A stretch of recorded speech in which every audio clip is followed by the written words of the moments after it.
From as early as I can remember, my family had already decided who I was, the failure. It wasn't announced in one dramatic moment. It formed slowly, through jokes, comparisons, and disappointed looks that lingered just a little too long.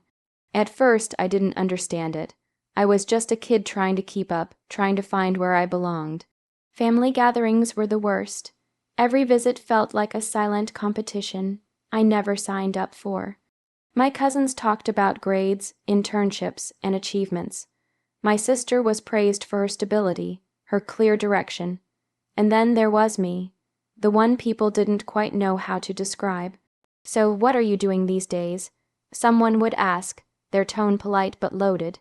Before I could even answer, someone else usually would.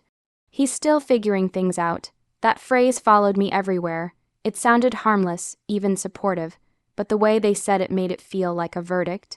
Still figuring things out because he hasn't figured anything out. At dinner tables, I learned to smile on cue. To nod when advice I never asked for was handed to me like a prescription. To laugh when jokes were made at my expense. "Try sticking to one thing for once," my uncle would say, shaking his head.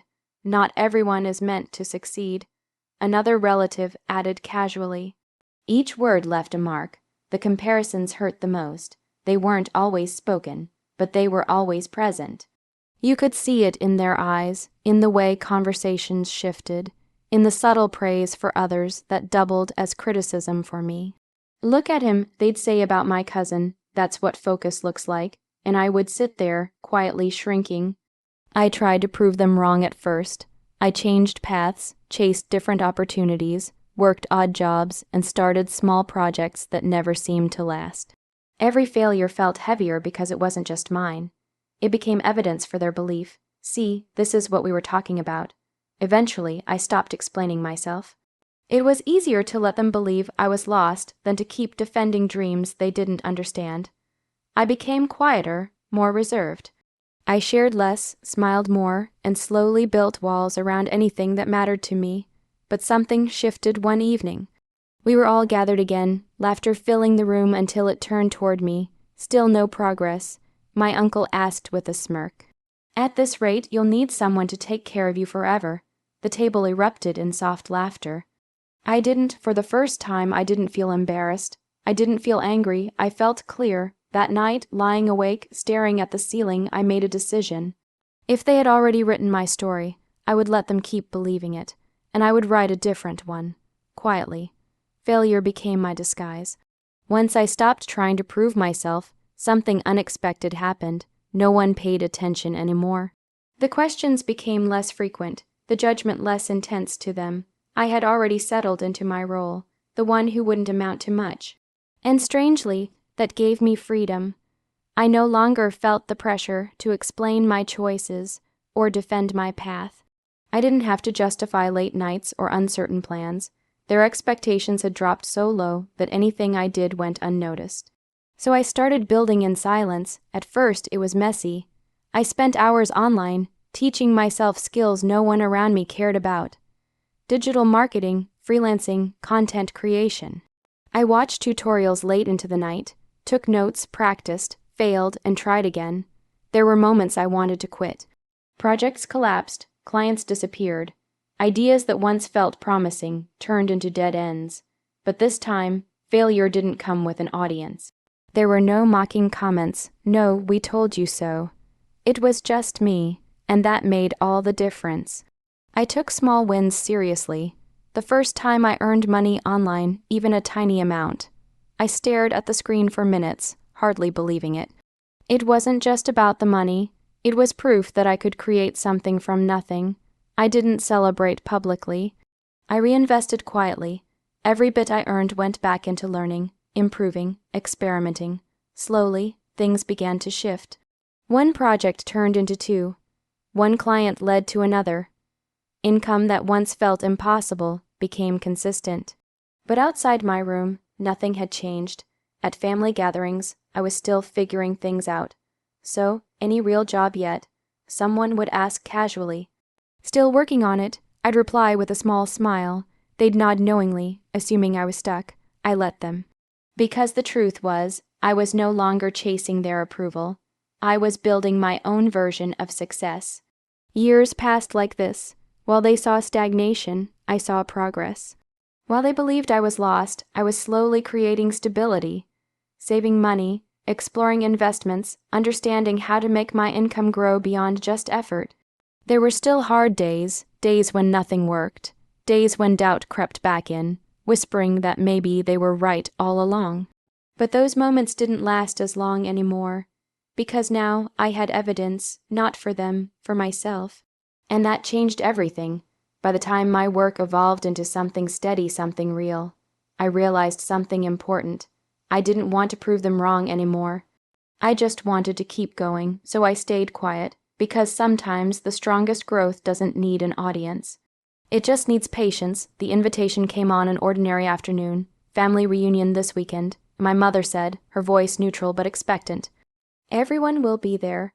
I paused for a moment, staring at the message on my phone. It had been a while since I'd attended one of these gatherings.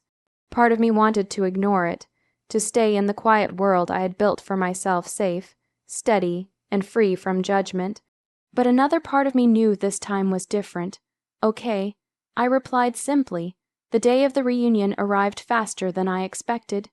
As I stood outside the familiar house, I felt a strange mix of emotions, nostalgia, tension, and something new. Calm, I walked in, greeted by the same voices, the same laughter, the same subtle glances that scanned me from head to toe. Nothing had changed. He's here. I heard someone whisper. Still the same, I guess. Another voice murmured. I smiled politely, shaking hands, exchanging brief greetings. No one asked much at first. It was as if they had already decided there was nothing new to know. Dinner was served, and we all gathered around the long table. The setup felt almost identical to every other time. Except this time, I wasn't the same person sitting in that chair. Conversation flowed easily at first. Updates about jobs, promotions, marriages. Achievements were shared proudly, applauded warmly.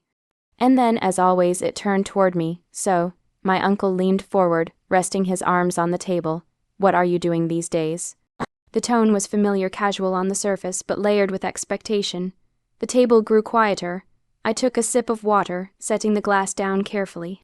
I run a few online businesses, I said calmly. A short pause, then a chuckle. Online businesses. My cousin repeated, raising an eyebrow. Like those quick money things. A few people laughed softly. Something like that. I replied, unfazed. They exchanged looks, the kind that said, we already know how this ends. Then came the question I had heard 100 times before. But seriously, my uncle continued, smiling faintly. Are you earning properly yet? Silence fell again. Only this time it felt different.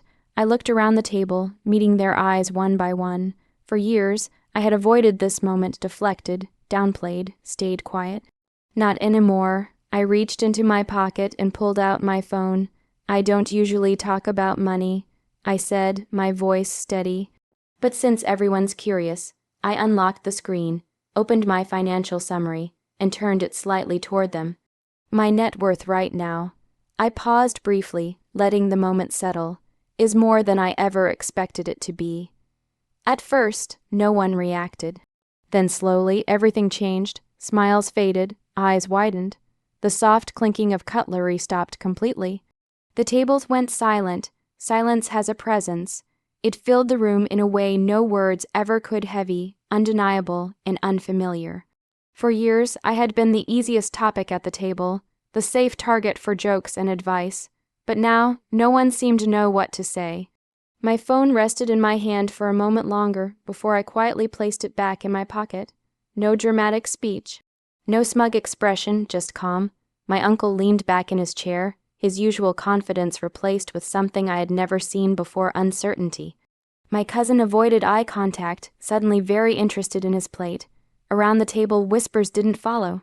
Questions didn't come rushing in, because the answer they expected didn't exist anymore. How? Someone finally asked, their voice barely above a whisper. I looked up, meeting their curious, confused expressions. Just working. I said simply, but the truth was far deeper than that. It was nights of doubt, days of failure, moments of wanting to quit but choosing not to. It was learning without guidance, building without support, believing in something no one else could see. And I realized something in that moment. They didn't need the full explanation, because this wasn't about making them understand. It was about finally being understood by myself. Dinner resumed, but the atmosphere had shifted completely. Conversations became cautious, almost respectful. The same people who once dismissed me now spoke with hesitation, as if trying to rewrite their perception in real time. But I didn't feel proud. I felt free from their expectations, free from their labels, free from the quiet need to prove something I had already proven to myself long ago. As the night came to an end, I stood up to leave. Chairs moved, goodbyes were exchanged, but everything felt different. Lighter outside, the cool night air wrapped around me, grounding me in a way I hadn't felt in years. I took a deep breath, realizing that this moment, this quiet, unspoken shift, was all I had ever needed. My mother walked out behind me. "I didn't know," she said softly, her voice carrying a mix of surprise and something close to regret. I nodded gently. I know. There was no anger left in me, no bitterness, just acceptance, because the truth is, the greatest revenge isn't loud. It doesn't humiliate, it doesn't seek applause, it simply is. It's waking up one day and realizing you are no longer who they said you were. It's building a life so strong that their opinions no longer hold weight. As I walked away that night, I didn't look back. Not because I was hurt, but because I had finally moved forward, and for the first time in my life, I wasn't the failure anymore.